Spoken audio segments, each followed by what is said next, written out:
So, also, you probably then don't see any special things about what has been called in the 20th century progressive movements on the left side, such as Marxism, anarchism, social democracy. Well, I look upon socialism as a retarded attempt to understand indigenous thought and philosophy, but it's still a world controlled by men. And like I say, the women's movement, anyone looking for a civil right is a stupid person, because they're asking a ruler, an elitist, to please, can I be like you? Well, they're not going to let us in the club. The elite have always ruled, and they will continue to. They will never give up their power. So for us to seek civil rights, as in the West, the women are trying to do, and the homosexuals, and the ex-slaves, that's a stupid exercise as far as I'm concerned. No, in če se premaknemo od državljanskih pravic, kaj je za Russell Minsa svoboda? Well, freedom is understanding that we are to live with all of life with respect. And that's the paramount, there's another way of putting it, like one of my ancestors said, and it was recorded in history: respect your relatives' visions. And if you believe through your spiritual teachings that you are related to all of life, and our grandmother, the earth, is the ultimate mother, if you believe that, then you structure a language and a worldview that will accommodate that respect. And if when you go to indigenous languages anywhere in the world, you will find out that it is very, very, very difficult to insult another human being or anything else in that language. It's really a beautiful thing. Mm-hmm. Mr. Means, since you've already mentioned only about 14% of your people are still fluent in Lakotah language, you started something that you saw among Maoris in the New Zealand in the 70s, I think, or 90s. The 90s, yes. In the 90s, yes. Total immersion school. As you've said before, you don't trust the white man's education. Maybe a few words about how our education is structured, and then, of course, how the the treaty school, as you call it, is set about, and what it is to bring.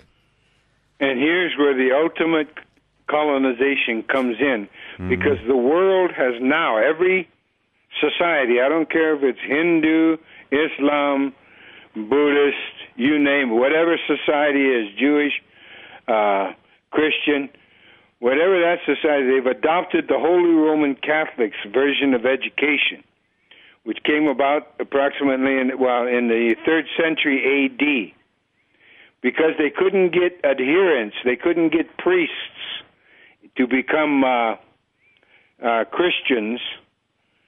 The Romans decided, we'll kidnap the children at 6 years of age, because every culture knows that a child is ready to leave the side of its mother at about 6 years of age. So at 6 years of age, they kidnapped the boys, and during the most important hours of the day, and they would brainwash them by age and separate them by age.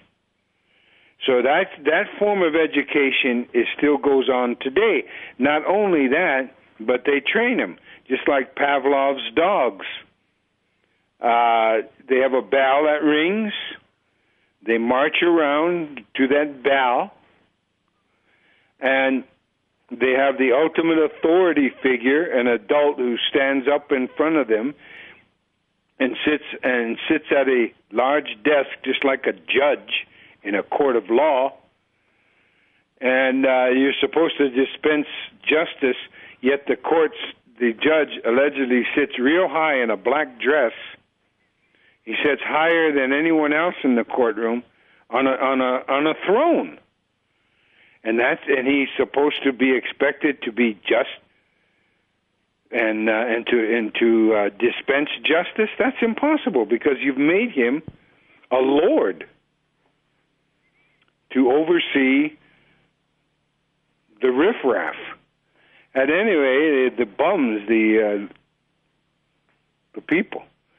So that's part of the reasons we started the Total Immersion School, because we do not want to become brainwashed. So we have, following the Maoris, they've thrown out all European